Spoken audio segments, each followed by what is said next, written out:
You recently wrote an opinion piece in the New York Times, and the headline is Treating Workers Fairly.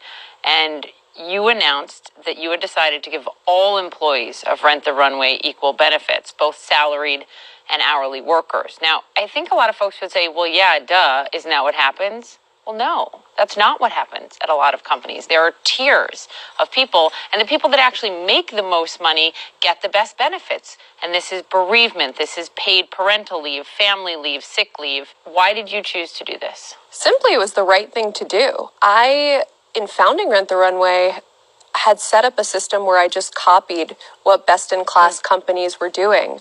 And it took a moment to realize that just because something is an established business practice, it doesn't mean it's right. And what I realized was that we were perpetuating income inequality in this country. And what I mean is that we had really generous policies of parental leave and bereavement and paid family sick leave for our corporate employees who generally come from more educated and relatively more privileged backgrounds. Right. Whereas our more diverse workforce who is less educated, who's working in our warehouse or on our customer service team. Doing the dry cleaning of the clothes, shipping them in and out. Actually doing the business. Our company wouldn't exist and wouldn't be around without our warehouse employees and our call center employees. These employees, not just at Rent the Runway, but at tens of thousands of other companies throughout the country, are treated unequally. You write in this opinion piece, I had inadvertently created classes of employees, and by doing so had done my part to contribute to America's inequality problem. I have interviewed a lot of CEOs and a lot of founders, and very few would ever write that, or their PR folks wouldn't let that get past them and get published in the New York Times. Why'd you say that so bluntly? It is incumbent that business leaders have to start acting like moral leaders. Business leaders have responsibility over hundreds of millions of people's lives and their families.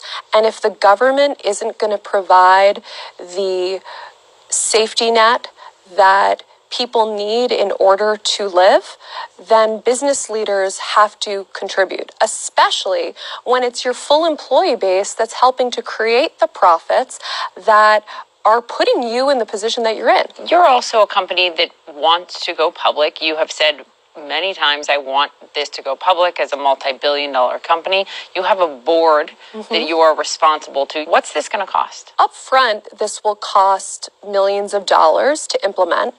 But when we did the research internally, we're spending more than that on recruiting employees, on training employees, on dealing with attrition on some of our teams and our warehouse team and our customer service team. There are some of these hidden costs to operating kind of a team of hourly employees. You say it's incumbent on businesses to do this, and there is, in your words, a moral duty to treat every worker equally.